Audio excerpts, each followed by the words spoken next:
বাসায় মেহমান আসলে এভাবে মাছ রান্না করে দিবেন, দেখবেন মাংস থেকে মাছই বেশি পছন্দ করে খাচ্ছে। তাছাড়া এই মাছটা এভাবে যদি রান্না করা হয়, সাদা ভাত, পোলাও অথবা খিচুড়ির সাথে খেতে অনেক ভালো লাগে। আশা করি আজকের রেসিপি আপনাদের সবার ভালো লাগবে, আর নতুনদের তো অনেক কাজে লাগবে, তাই ভিডিওটা অবশ্যই শেয়ার করে রেখে দেবেন। এতে করে যখনই আপনি এই রেসিপিটি করতে যাবেন তখন তো একটু দেখে নিতে পারবেন। আজকের রান্নার জন্য একটু মশলা বেটে নেব। তার জন্য এখানে নিয়েছি 2 টেবিল চামচ পরিমাণ লাল সরিষা, চাইলে হলুদ সরিষাও নেওয়া যায়। সাথে দিয়েছি 2টা কাঁচামরিচ, তার সাথে 3টা কাজু বাদাম দিয়ে একেবারে মিহি করে বেটে নেব। চাইলে আপনি ব্লেন্ডার জারেও এটা ব্লেন্ড করে নিতে পারেন। এবার মাছটা ভাজার জন্য চুলায় একটা প্যানে 1/4 কাপ পরিমাণ রান্নার তেল দিয়ে দেব। তেলটা খুব ভালোভাবে গরম হয়ে গেলে এবার এর মধ্যে দিয়ে দেব আগে থেকে লবণ হলুদ মেখে রাখা কাতলা মাছ। আর হ্যাঁ, মাছ ভাজার আগে তেলটা কিন্তু অবশ্যই খুব ভালোভাবে গরম করে তারপর মাছ দিবেন, তা না হলে কিন্তু প্যানের সাথে মাছ লেগে যাবে। তো 5-6 মিনিট সময় নিয়ে মাছটা একদম লাল লাল করে ভেজে নেব। এই তো লাল লাল করে যখন মাছটা ভাজা হয়ে গেছে, এবার তো তেল ঝরিয়ে একটা পাত্রে তুলে নেব। আমার ছেলে খুব একটা মাছ খেতে চায় না, আমি মাঝে মধ্যে এভাবে রান্না করি, ও অনেক পছন্দ করে খায়। বাকি তেলের মধ্যে দিয়ে দিলাম তেজপাতা আর আধা চা চামচ পরিমাণ গোটা জিরা ফোড়ন। 10 সেকেন্ড মতো ফোড়ন তুলে নিয়ে এবার তো এর মধ্যে দিয়ে দিলাম 3টা পেঁয়াজ বাটা। তারপর 2-3 মিনিট খুব ভালোভাবে পেঁয়াজটা কষিয়ে নেব। এখন এর মধ্যে দিয়ে দেবো 1.5 টেবিল চামচ পরিমাণ আদা রসুন বাটা, 1 টেবিল চামচ পরিমাণ শুকনো মরিচ বাটা। ঝালটা আপনি আপনার পছন্দ মতো দিয়ে দেবেন, আপনি কতটুকু ঝাল খেতে পছন্দ করেন সেই বুঝে কিন্তু কাঁচা পাকা মরিচ দিয়ে দিতে পারেন। এখন 5-6 মিনিট মশলাটা কষিয়ে নিয়ে দিয়ে দিলাম স্বাদ মতো লবণ, 1 চা চামচ পরিমাণ হলুদ গুঁড়া, আধা চা চামচ পরিমাণ ধনে গুঁড়া, আধা চা চামচ পরিমাণ জিরা গুঁড়া। এবার চুলাটা মিডিয়াম রেখে মশলাটা 4-5 মিনিট খুব সুন্দর করে কষিয়ে নেব, যেন কোনো মশলার কাঁচা গন্ধ না আসে। এখন এর মধ্যে দিয়ে দেবো 1.5 কাপ পরিমাণ পানি। ঝোলের জন্য আপনি কতটুকু পানি রাখতে চান সেই বুঝে পানি দিয়ে দেবেন। তো আমি আজকে যেহেতু অল্প মাছ রান্না করছি, তাই তো 1.5 কাপ পরিমাণ পানি দিয়েছি। 2-3 মিনিট জাল করে নেওয়ার পরে ঝোলটা বেশ ভালোভাবে ফুটে উঠেছে। এই পর্যায়ে দিয়ে দিলাম আগে থেকে ভেজে রাখা মাছ, আর দিয়ে দেব আগে থেকে ওই যে সরিষাটা বেটে রেখেছিলাম সেটা। আমি সরিষাটায় 2 টেবিল চামচ পরিমাণ পানি দিয়ে তারপর গুলিয়ে নিয়ে এখন তো দিয়ে তারপর ঢাকনা দিয়ে ঢেকে 5-6 মিনিট রান্না করে নিলাম। এখন ঢাকনাটা তুলে একটুখানি আলতো করে নেড়ে দেব, আর দিয়ে দেবো 5-6টা কাঁচামরিচ। ঢাকনা দিয়ে আরও 3-4 মিনিট রান্না করে নেব। আর নিশ্চয়ই দেখেই বুঝতে পারছেন ঝোলটা বেশ খানিকটা পরিমাণ শুকিয়ে গেছে। তো আমি আজকে মাখা মাখা ঝোল রাখবো, তাই কিন্তু আমি এতটুকু পরিমাণ করে নামিয়ে নেব। এখন তো নামানোর আগে দিয়ে দিলাম বেশ খানিকটা পরিমাণ ধনেপাতা কুচি, আর 1 মিনিট মতো রান্না করে নিয়ে চুলা বন্ধ করে দেব। ধনেপাতা দিয়ে ঢাকনা দিয়ে ঢেকে রেখে দেবেন, এতে করে ধনেপাতার যে ঘ্রাণটা সব কিন্তু মাছের মধ্যে খুব ভালোভাবে ছড়াবে। তো এই তো দেখতেই পাচ্ছেন আমার তো মাছ রান্না করা হয়ে গেছে। আর এভাবে যদি আপনি মাছ রান্না করে কোনো মেহমানকে খাওয়ান, দেখবেন মাংস ছেড়ে মাছই অনেক বেশি পছন্দ করে খাচ্ছে। মাত্র 30 টাকা খরচ করে তৈরি করে নিলাম জোড়া মাংস। আর এটা তো আয়রন, ক্যালসিয়াম, পটাশিয়াম থেকে শুরু করে সব ধরনের ভিটামিন পাওয়া যায়, আর খেতেও অসম্ভব মজা হয়। এভাবে যদি রান্না করেন তাহলে কোনোভাবেই বুঝতে পারবেন না এটা ঝোড়া মাংস নাকি কলার মোচা। ভিডিও দেখতে থাকেন, আশা করি আপনারও ভালো লাগবে, আর নতুন রাঁধুনিদের তো অনেক কাজে আসবে। জি, একদম ঠিক ধরেছেন, আজকে রান্না করব কলার মোচা বা কলার ফুল। এটা বাজারে খুবই কম দামে বিক্রি হয়, আর এটা পরিষ্কার করা অথবা কাটা বাছার ভয়ে এটা আমরা কিনতেই চাই না। কিন্তু এটা যে খেতে কি পরিমাণ মজা হয় যদি এভাবে রান্না করা হয়। কলার মোচা রান্না করার জন্য একটা মশলা বেটে নেব। নিয়েছি এলাচ, দারচিনি, লবঙ্গ আর জয়ত্রীর ফুল সামান্য একটু। এখন এর মধ্যে দিয়ে দেবো 2 ইঞ্চি পরিমাণ আদা কুচি করে কেটে, তার সাথে 3টা দেশি রসুন ছোট করে কেটে পরিষ্কার করে নিয়েছি। এখন এর মধ্যে সামান্য একটু পানি দিয়ে বেশ ভালোভাবে মিহি করে বেটে নেব। আপনি চাইলে এটা ব্লেন্ডার জারেও করে নিতে পারেন। এবার চুলায় একটা প্যানে পর্যাপ্ত পরিমাণ পানি ফুটিয়ে নেব। এবার এর মধ্যে দিয়ে দেবো সামান্য একটু লবণ আর আধা চা চামচ পরিমাণ হলুদ গুঁড়া। তারপর তো নেড়ে মিশিয়ে দেব। এই তো পানিটা বেশ ভালোভাবে বলক এসে গেছে। এই পর্যায়ে দিয়ে দেব আগে থেকে ধুয়ে পরিষ্কার করে রাখা কলার ফুল। তারপর 7-8 মিনিট এটা সুন্দর করে জাল করে নেব। আর কলার ফুলে কিন্তু যথেষ্ট পরিমাণ কষ থাকে, তাই একটু সময় নিয়ে এটা ভাপিয়ে নেবেন, এতে করে কষ আর থাকে না, আর খেতেও অনেক বেশি ভালো লাগে। চুলা বন্ধ করে কলার ফুলগুলো পানি ঝরিয়ে নিয়ে তারপর তো আরও একটু ঠান্ডা পানি দিয়ে ধুয়ে পরিষ্কার করে নিয়েছি। এখন রান্নার জন্য চুলায় একটা প্যানে 3 টেবিল চামচ পরিমাণ তেল দিয়ে তাতে ছোট ছোট করে কেটে রাখা আলু দিয়ে লাল লাল করে ভেজে নেব। এই তো আলুটা তো ভাজা হয়ে গেছে, এখন তেল ঝরিয়ে তুলে রেখে দিব।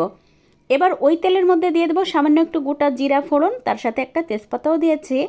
এখন তো এর মধ্যে দিয়ে দেবো 4টা পেঁয়াজ কুচি। পেঁয়াজটা একটু বেশি করে দিয়ে এই রেসিপিটি করবেন, খেতে অনেক বেশি ভালো লাগে। সাথে দিয়ে দিলাম 1 টেবিল চামচ পরিমাণ শুকনো মরিচ বাটা, 2 টেবিল চামচ পরিমাণ ওই যে মশলাটা বেটে রেখেছিলাম সেটা। এবারে এই সব কিছু 3-4 মিনিট সময় নিয়ে সুন্দর করে কষিয়ে নেব। এই পর্যায়ে দিয়ে দেবো স্বাদমতো লবণ, 1 চা চামচ পরিমাণ হলুদ গুঁড়া, 1 চা চামচ পরিমাণ ধনে গুঁড়া, 1 চা চামচ পরিমাণ জিরা গুঁড়া। এবারে এই সব মশলাগুলো আরও একটু সুন্দর করে কষিয়ে নেব সামান্য একটু পানি দিয়ে। মশলাটা 3-4 মিনিট কষিয়ে নেওয়ার পরে আমি ভাজা আলুগুলো দিয়ে প্রায় 4-5 মিনিট রান্না করে নিয়েছি। এখন এর মধ্যে 1 কাপ পরিমাণ পানি দিয়ে দেব। যেহেতু কলার ফুলগুলো আগেই আমার খুব ভালোভাবে সিদ্ধ করে নেওয়া ছিল, তাই 1 কাপের বেশি কোনোভাবেই পানি লাগবে না। আপনি চাইলে আধা কাপ পরিমাণ বাড়িয়ে দিতে পারেন। এখন কলার ফুল দিয়ে বেশ ভালোভাবে নেড়ে মিশিয়ে দিয়ে ঢাকনা দিয়ে ঢেকে 7-8 মিনিট রান্না করে নেব। প্রায় 8 মিনিট রান্না করে নেওয়ার পরে ঢাকনাটা খুলে একটু নেড়ে দেব। আর দেখতেই পাচ্ছেন ঝোলটা কিন্তু বেশ খানিকটা কমে গেছে। এখন তো এর মধ্যে 7-8টা কাঁচামরিচ দিয়ে দেব, এতে করে ঘ্রাণটা ভালো আসবে। আর মরিচটা কিন্তু আমি মাঝখান থেকে ভেঙে দিয়েছিলাম, সাথে কিন্তু ঝালও ছড়াবে। তো এই তো আরও 4-5 মিনিট ঢাকনা দিয়ে ঢেকে রান্না করে নিয়েছি। এখন তো ঝোলটা পুরোপুরি কমে গেছে। এখন নামানোর আগে দিয়ে দিলাম বেশ খানিকটা পরিমাণ ধনেপাতা কুচি, দিয়ে শুধুমাত্র 1 মিনিট রান্না করে নেব। আসলে ধনেপাতা দেওয়ার পরে খুব বেশি সময় রান্না করা লাগে না। এই তো দেখতেই পাচ্ছেন আমার তো রান্না পুরোপুরি কমপ্লিট হয়ে গেছে, আর এটা কতটা লোভনীয় দেখাচ্ছে। আমার নতুন রাঁধুনি আপুরা অনেকেই আছেন কলার মোচা রান্না করতে জানেন না, তাদেরকে তো বলবো একবার হলেও এভাবে কলার মোচা রান্না করে দেখেন, আশা করি ভালো লাগবে। যখন মুখে কোনো রুচি থাকে না আর কিছুই দিয়ে খেতে ভালো লাগে না, তখন তো এই একটা ভর্তাই আমার একমাত্র ভরসা। একটু ঝালঝাল করে এই ভর্তাটা বানালে খেতে যে কী পরিমাণ মজা হয়, শুধুমাত্র এই একটা ভর্তা দিয়েই 1 প্লেট ভাত খাওয়া যায়। আজকের ভর্তার জন্য এখানে আমি কতগুলো শুকনো মরিচ একটুখানি তেল দিয়ে লাল লাল করে ভেজে নিলাম। আর মরিচটা বেশ ভালোভাবে ভেজে নিতে হবে, যেন একদম মরিচের যে বিচিটা আছে সেটাও যেন ভালোভাবে ভাজা হয়ে যায়। এতে করে ঘ্রাণটা খুব ভালো আসে, আর দাঁতের নিচে যখন এই মরিচের বিচিটা পড়ে তখন তো খেতে বেশ ভালো লাগে। তাছাড়া এই শুকনো মরিচ ভাজার ঘ্রাণটা আমার কাছে কী যে ভালো লাগে। মরিচটা একটু ঠান্ডা হয়ে গেলে একটা পাত্রে নিয়ে নেব, সাথে স্বাদমতো লবণ দিয়ে তারপর খুব ভালোভাবে হাত দিয়ে মেখে নেব। মরিচটা যদি সুন্দর করে ভাজা হয় তাহলে কিন্তু মাখানোর সময় এই যে একদম মুচমুচা থাকে আর ভাঙাও যায়। তো দেখতেই পাচ্ছেন এখন তো এর মধ্যে দিয়ে দেবো বেশ খানিকটা পরিমাণ পেঁয়াজ কুচি, আর পেঁয়াজটা আমি গোল গোল করে কেটে নিয়েছি। এবার মরিচের সাথে এটা বেশ ভালোভাবে হাত দিয়ে মেখে নেব, যেন পেঁয়াজটা নরম হয়ে যায়। তাই কিন্তু একটু সময় নিয়ে হাত দিয়ে চেপে চেপে এই যে পেঁয়াজটা মেখে নিতে হবে। এই ভর্তাটা এভাবে করলে খেতে এত মজা হয়। ছোটোবেলায় মাঝে মধ্যেই দেখতাম আম্মা যখন খিচুড়ি করতেন, খিচুড়ির সাথে এই ভর্তাটা রাখতেন। এখন তো আমিও মাঝে মধ্যে খিচুড়ির সাথে এভাবে এই ভর্তাটা করি। তাছাড়া কিন্তু যখন মুখে রুচি থাকে না, একদম কিছু দিয়েই খেতে ভালো লাগে না, তখনও ঠিক এভাবে আমি এই ভর্তাটা করে খাই। পেঁয়াজটা তো নরম করে মেখে নেওয়ার পরে এখন এর মধ্যে দিয়ে দিলাম বেশ খানিকটা পরিমাণ ধনেপাতা কুচি। আর ধনেপাতা কুচি একেবারেই অপশনাল, যদি আপনার ভালো লাগে তো দিবেন, ভালো না লাগলে দেওয়ার দরকার নাই। আর এখন তো এর মধ্যে দিয়ে দিলাম 2 টেবিল চামচ পরিমাণ সরিষার তেল, তার সাথে দিয়েছি স্বাদমতো লবণ। তারপর তো এই সব কিছু খুব ভালোভাবে হাত দিয়ে সুন্দর করে মেখে নিয়েছি। আর নিশ্চয়ই দেখেই বুঝতে পারছেন এটা কতটা লোভনীয় দেখাচ্ছে। এই ভর্তাটা যদি এভাবে করা হয় তাহলে গরম ধোয়া ওঠা ভাত দিয়ে এটা খেতে যেমন ভালো লাগে, আর শুধুমাত্র এই একটা ভর্তা দিয়েই আপনি 1 প্লেট ভাত খেয়ে নিতে পারবেন। আমি তো ভর্তা বানানোর পরে লোভ সামলাতে পারিনি, সাথে সাথে গরম ধোয়া ওঠা ভাত নিয়ে বসে গিয়েছি। আর দেখছেন তো আমি কতগুলো ভাত নিয়েছি। যখনই আমি এই ভর্তাটা করি তখন তো প্লেটে ভাত উঁচু করে নিয়ে খেতে বসি। এই ভর্তাটা দিয়ে ভাত খেতে আমার তো খুবই ভালো লাগে। কয়েকদিন আগে বোয়াল মাছের 2টা রেসিপি শেয়ার করেছিলাম। আমার মা খালারা স্পেশাল একটা মশলা দিয়ে যেভাবে বোয়াল মাছ অনেক বেশি মজা করে রান্না করতেন, সেই ভিডিও দেখে এক আপু আমাকে কমেন্ট করেছে, আপু তুমি তোমার রেগুলার রান্না আমাদের সাথে শেয়ার করো। আজকে আপনাদের সাথে শেয়ার করব ছোট মাছের একটা রেসিপি। আশা করি আমার নতুন রাঁধুনি আপুরা আমার সোনামণিদের অনেক কাজে আসবে। আজকের ছোট মাছ রান্না করার জন্য এখানে আমি 1.5 কাপ পরিমাণ পেঁয়াজ কুচি নিয়েছি, সাথে নিয়েছি বড় সাইজের একটা টমেটো কুচি, সেই সাথে 7-8টা কাঁচামরিচ মাঝখান থেকে ফালি, আরও দিয়েছি 6-7টা রসুনের কলি কুচি কুচি করে কেটে, আরও দিয়েছি 1.5 টেবিল চামচ পরিমাণ আদা রসুন বাটা, 1 চা চামচ পরিমাণ ধনে গুঁড়া, 1 চা চামচ পরিমাণ জিরা গুঁড়া, 1 চা চামচ পরিমাণ হলুদ গুঁড়া, আরও দিয়েছি সামান্য একটুখানি গোটা জিরা, সেই সাথে দিয়েছি 1/4 কাপ পরিমাণ রান্নার তেল। এবারে সব কিছু খুব সুন্দর করে মেখে নেব। একটু সময় নিয়ে হাত দিয়ে চেপে চেপে মেখে নিতে হবে যেন পেঁয়াজ টমেটো এগুলো একটু নরম হয়ে যায়। তো দেখতেই পাচ্ছেন আমি একটু সময় নিয়ে মেখে নিচ্ছি, আর এই রান্নাটাই মাখানোর চেষ্টা করবেন একটু সময় নিয়ে।